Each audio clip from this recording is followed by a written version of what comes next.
통증이라는 것이 왜 있을까요? 네. 통증이라고 하는 센서가 있어야 더 큰 통증을 막을 수 있는 거예요. 네. 작은 통증이, 왜냐면 내가 여기다 손을 이제 기름감에 툭 넣고 막 지지는데도 나는 못 느끼는 거예요. 그럼 나는 살짝 딜 거를 그냥 완전 튀기는 거지. 꺼내놓고 보니까 그냥 치킨인 거예요, 그냥 치킨. 그걸 막기 위해서 통증을 하나님이 허락하셨다 이거예요. 그러니까 통증이라고 해서 무조건 나쁜 것이 아니라 더 큰 화를 막기 위해서 작은 것을 허락하셨다. 세상의 이치가 그렇고 하나님의 진리 또한 그렇습니다. 그래서 세상에서 많은 일들이 있는 것은 더 큰 화를 막기 위해서 미리 보여주시는 거다. 자, 여러분,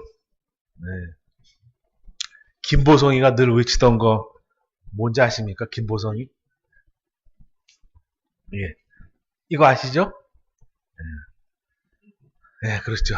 의리! 예, 그러는 거. 그래서 우리가 세상에서도 의리가 중요하고 또 주 안에서도 의리가 중요하다.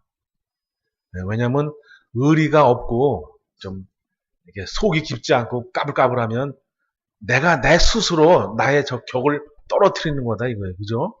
그래서 뭐 행동이라든지 말 표현이라든지 또 살아가면서 힘들고 어려워도 의리를 지킬 때, 신념을 지킬 때 그때 나의 품격을 더 높이는 거다 이거예요. 다른 사람 보고 나 좀 높여줘 그럴 필요가 없다 이게. 내 스스로 절제된 삶을 살면 내 스스로 나의 품격을 높이는 거다. 그래서 이것이 더 나아가서 하나님의 영광을 나타내는 것이다. 늘 말씀드리지만 하나님이 영광을 받는 것은 나를 통해서 받으시는 거다 이거예요. 내 자식이 어디 가갖고 사고를 치면 그 자식한테 뭐라는 게 아니라 부모 데리고 와 그러잖아요. 그죠? 하여튼 철들고 나서 보니까 내가 나의 행동이 우리 부모님의 이름에 또 우리 부모님의 명예에 먹칠할 수 있겠다. 그래서 영적으로 보면 하나님의 자녀가 거룩된 삶을 살아야 하나님이 영광을 받으신다. 항상 명심하시고 잘 기억하시기 바랍니다. 지난 시간에 말씀을 이제 쭉 드렸는데 17절에 보면은 사람들을 삼가라 그럽니다. 사람들을 삼가라. 네, 여기서 이 사람들이 바로 불신자, 세상 사람들을 말하는 것이 아니라, 왜냐하면 이 당시에 이 예수님의 말씀은 이 말씀을 전하고 있는 그 환경이나 그 앞에 있는 사람들은 전부 다 이스라엘 사람들입니다. 유대인이고 이스라엘 사람들이고 하나님의 백성들이에요.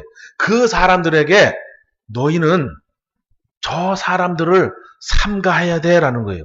그러니까 제자들에게 옆에 있는 사람들 통해서 저 사람들을 삼가해야 되는 거예요. 근데 사실 삼가해야 될 사람들은 아닌 거죠. 원칙상으로는 같은 사람이기 때문에 삼가해야 될 사람이 아니다 이거예요. 그런데 삼가하라 그래요. 왜냐? 마태복음 24장에 아주 자세하게 기록이 되어 있죠. 문의는 하나님의 백성이고 문의는 하나님의 제사장이고 문의는 뭐 바리새인, 서기관, 사두개인인데 속은 그렇지 않다 이거예요. 그래서 그들이 너희에게 해악질을 할 것이다. 그것을 알려주는 겁니다. 그래서 이 10장, 24장, 그다음에 마가복음 13장, 누가복음 21장, 더 나아가서 요한계시록은 마지막 때 되어질 일들이죠. 마지막 때. 지금 우리가 살아가는 시대는 은혜 시대입니다. 은혜 시대. 은혜 시대가 뭔지 아시죠? 네. 은혜 시대는 아직까지 종교의 자유가 있고 믿고자 하는 마음도 나에게 있고 믿지 않으려고 하는 마음도 나에게 있는 거예요. 자유의지가 허락된 뭐든지 내가 선택할 수 있는 그런 권리가 있는 시대가 은혜 시대고, 지금 내가 죄를 졌어도 회개하고 돌이키면 그 죄를 용서해 주시는 시대가 은혜 시대다라는 거예요. 예수님의 보혈이 아직까지도 생생하게 살아있는 시대가 은혜 시대다 이겁니다. 하지만 이제 은혜 시대가 끝나고 심판 시대로 넘어가면 예수님의 보혈은 이제 닫히는 거예요. 닫혀. 예수님의 보혈의 은혜는 닫히고 무슨 시대가 돌아가느냐? 심판 시대는 말씀이 앞에 나오는 시대고 그 말씀대로 재판을 하는 시대가 되는 거예요. 근데 우리 예수님은 막무가내로 재판하신 것이 아니라 내가 너희에게 미리 말했다 이거야. 너희 이렇게 살아야 되고 이렇게 살지 말아야 되고 이런 것을 준비해야 되고 저런 것을 멀리해야 되고 이것이 은혜고 이것이 사랑이다. 이게 다 말씀해 주셨어요.